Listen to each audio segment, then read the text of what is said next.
Hey guys, Sam here at NA Studios. Thanks for checking the video out. I want to take a minute to talk about how you can actually make money out of your home studio. Perhaps you make music at home and think of that as being the sole source of income in the studio. Well, it definitely isn't. Maybe you've joined up to sites like Fiverr and you're waiting for that perfect job to come along, but the problem with sites like that is that it's such a race to the bottom. There's no point in being the second cheapest on the site, so people drive their price down further and further. Well, you're worth more than that. So here are a few simple ways you can make money out of your home studio that you might not have considered yet.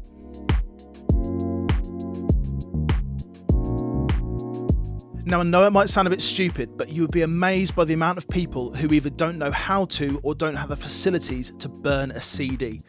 In the past, I've burned CDs for people for any number of occasions, weddings, christenings, even funerals. With a place that will be playing the music, they're perhaps a little behind the times.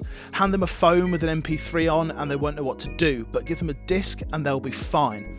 You can charge for perhaps an hour's work on this, maybe a couple if you have to source the music yourself, plus whatever it costs to get the tracks in the first place. It's a great source of income. You've got two types of people who listen to vinyl. The first are those who like it for the sound quality. They're enjoying the current vinyl resurgence and really appreciate the sound of a record.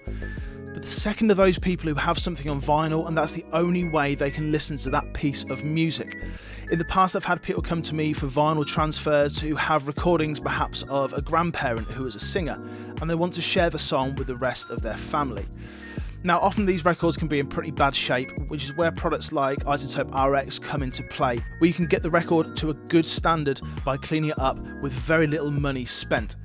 The actual transfer can just go into your door, and the amount of money you charge for that, it can be just the amount of time that it takes to record, but then you can charge for the actual restoration itself.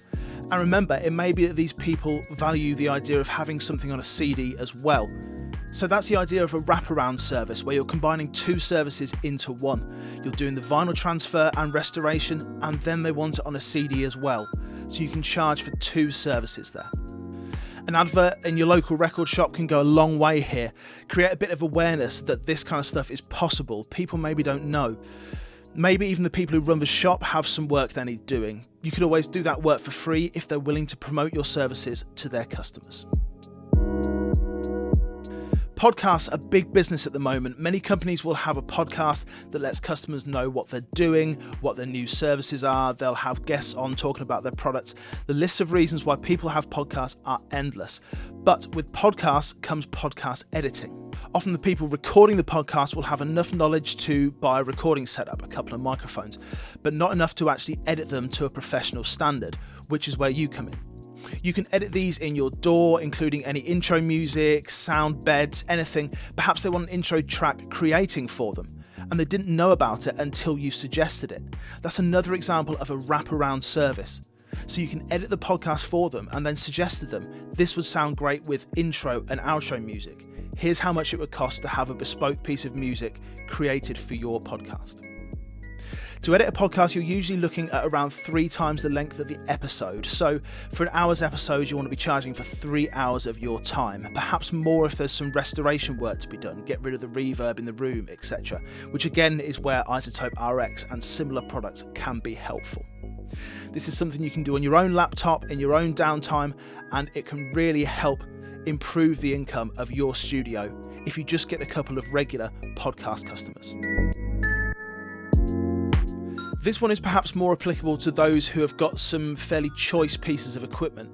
Maybe you've invested in a great microphone that others don't have the luxury of being able to use, or a great guitar amp that you know records really well. It's as easy as an advert in your local music shop or somewhere that you know local musicians will be looking. Work out a price that you think is fair for these pieces of equipment and charge a day rate for rental. Remember to factor in any insurance you may have to take out to make sure they're safe when they're out of your hands. People will often like the idea of renting a piece of equipment more than paying for studio time, as it means they're still hanging on to that self-produced label, but they're able to take advantage of better gear to create their recordings with. Now, this is something that I rarely see people doing, but is a great way of getting some extra income for the studio. If you're someone who goes to a decent amount of local gigs, maybe you do live sound, maybe you just go to enjoy the music, either way, there's money to be made here. with those kind of wraparound services we spoke about earlier. 9 times out of 10, a venue is going to be working on a digital desk. They've more or less taken over now, even in smaller venues. Taking a recording off a digital desk can be simple as plugging in a hard drive or a laptop into the desk and recording a multi-track. Make a point of speaking to bands, live sound engineers, promoters, and find out if a live recording is something they would be interested in. So often you hear bands say that a studio recording just doesn't capture the live energy of their performance, but a live recording can do just that. So speak to artists, speak to people at the gig, turn up early, see if there's anything you can do that would be of service to the band. Even if you just get the recording and the band don't want to pay for a mix that time, you've got a multi-track recording to practice on for when you do get a band who wants to pay for the mix. Now this is a bit of a bonus because it's a little bit off the wall, but voiceover recording is a massive, massive market. And if you already have a recording setup, you're halfway there. Try recording yourself reading a chapter or two from a book and seeing how it sounds. Take a listen back and be critical about your performance. Do you need better diction? Do you need more emphasis on certain words? Then try it again.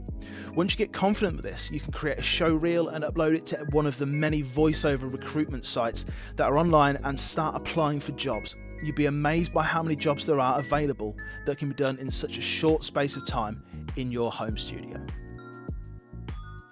Thanks so much for watching. I hope that's useful for you. 6 ways that you can create some extra income from your home studio, just doing very similar jobs to what you currently do. And with this, you can get some extra income to have more time spent creating your music. Thanks so much for watching. I'll see you again soon. Take care.